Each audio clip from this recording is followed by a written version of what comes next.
صلی اللہ تعالی علی حبیبہ محمد وآلہ وبارک وسلم، ایک دوسرے پر رحم کرنا۔ بخاری شریف باب نمبر 19 کتاب الادب، نبی کریم رؤوف الرحیم صلی اللہ تعالی علیہ وآلہ وسلم نے ارشاد فرمایا کہ اللہ رب العزت نے اپنی رحمت کے 100 حصے کیے ہیں، جس میں سے 99 اپنے پاس رکھے اور ایک حصہ اپنی مخلوقات میں تقسیم فرما دیا،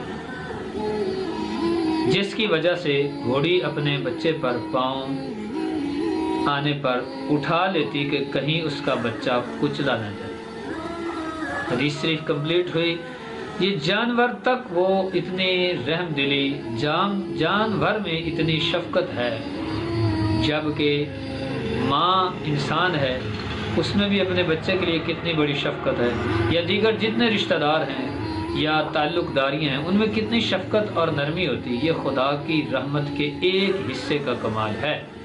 تو باقی 99 حصے اللہ رب العزت نے جو اپنے پاس رکھے، وہ سارے قیامت والے دن اللہ رب العزت اپنی مخلوق پر استعمال فرمائے گا۔ حدیث پاک میں آتا ہے کہ تم زمین والوں پر رحم کرو، آسمان والا تم پہ رحم کرے گا۔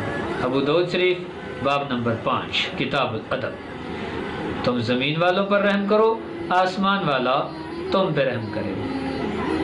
بخاری شریف باب نمبر 27 میں نبی کریم رؤوف الرحیم صلی اللہ تعالی علیہ وسلم نے فرمایا کہ آپس میں رحم کرنے کے بارے میں اور میل جول کے بارے میں اور محبت کرنے کے بارے میں آپس میں ایک جسم کی طرح رہو۔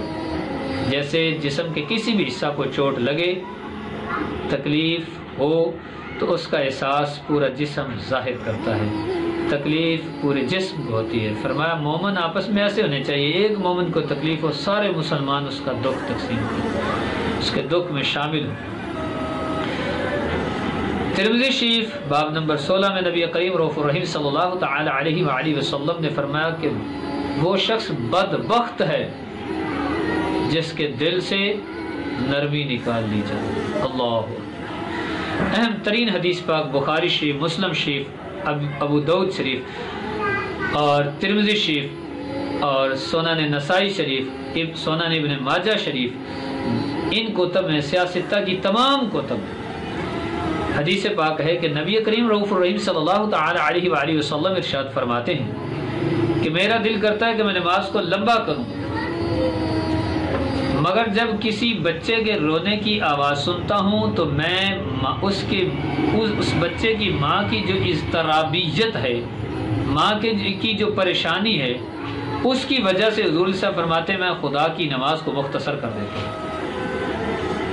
یہ ہے مخلوق کا خیال کرنا، خدا کی عبادت ہے، با جماعت اجتماعی عبادت ہے، با جماعت نماز پڑھ رہے ہیں، اجتماعی عبادت، خدا کی عبادت، خدا کے گھر میں ہے، مگر پھر بھی مخلوق کا خیال کیا جا رہا ہے۔ یہ ہے ایک دوسرے کا خیال کرنا۔ تو ویسے بھی حدیث پاک میں آتا ہے جب امام نماز پڑھا رہا ہو اور اسے پتہ چلے کہ کوئی مقتدی آ رہا ہے، با نام نہ پتہ ہو بلکہ ویسے، تو اس کو حکم ہے کہ رکوع میں ہے تو رکوع کو لمبا کرے تاکہ وہ شخص رکعت حاصل کر لے،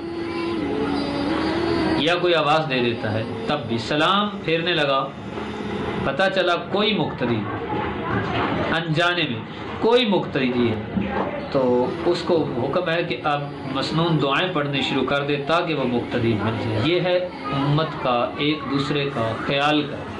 خدا کی نماز میں حضور اسلام اتنا حکم دے رہے ہیں خیال کرنے کا، تو ہم لوگ اپنے باقی معاملات میں کیوں کرنا خیال کریں؟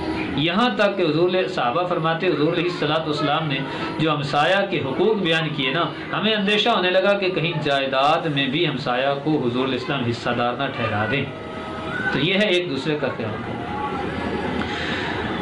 جامع صغیر کی حدیث پاک ہے، حضور علیہ الصلوۃ والسلام نے فرمایا جب تک تم رحیم نہیں ہوگے تب تک تم جنت میں داخل نہیں ہو سکتے، اور فرمایا گھر میں بیوی بچوں کے ساتھ رحیم ہونا کوئی کافی نہیں ہے، گھر میں بھی رحیم ہونا چاہیے، مگر حضور علیہ الصلوۃ والسلام نے فرمایا کہ رحیم ہونا سب سے زیادہ بہتر یہ ہے کہ گھر میں بیوی بچوں کے ساتھ رحیم ہونے کے ساتھ ساتھ باہر لوگوں کے ساتھ بھی رحیم ہو، تب تم کامل رحیم ہو۔ تو جب تک تم رحیم نہیں ہوگے تب تک تم جنت میں داخل نہیں ہو سکتے۔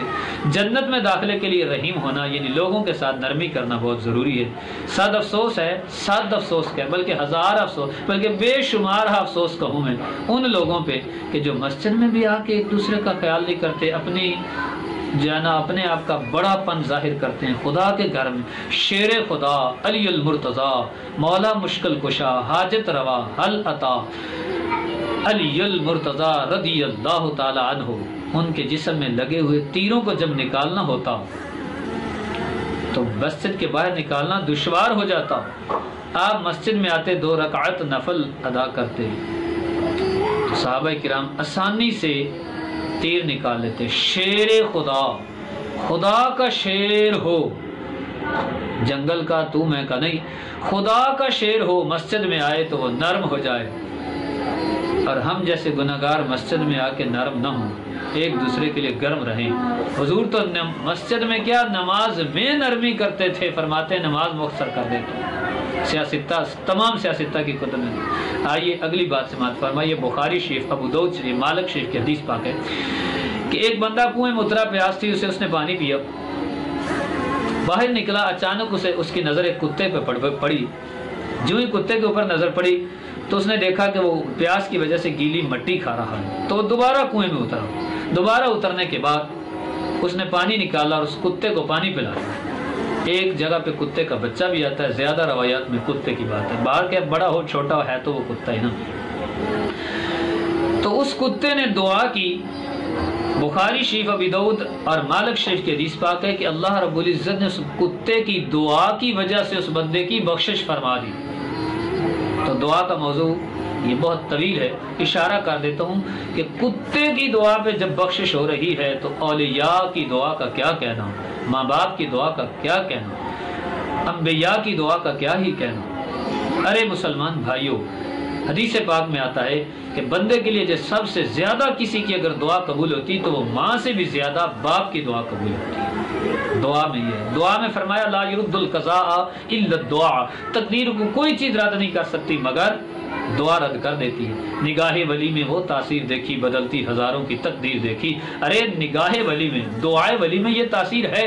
جب کتے کی دعا میں یہ تاثیر ہے کہ وہ بخشا جا رہا ہے بندہ، تو نگاہ ولی کی تاثیر، دعائے ولی کی تاثیر، باپ کی دعا کی تاثیر۔ حدیث پاک میں آتا ہے، منہاج السوی میں حدیث پاک ہے، نبی کریم رؤوف الرحیم صلی اللہ علیہ وسلم نے فرمایا کہ ماں باپ کی ناراضگی میں خدا کی ناراضگی ہے، ماں باپ کی رضا میں خدا کی رضا ہے۔ تو جب کتے کی دعا قبول ہو رہی تو ماں باپ کی دعا کے کیا ہی کہنے۔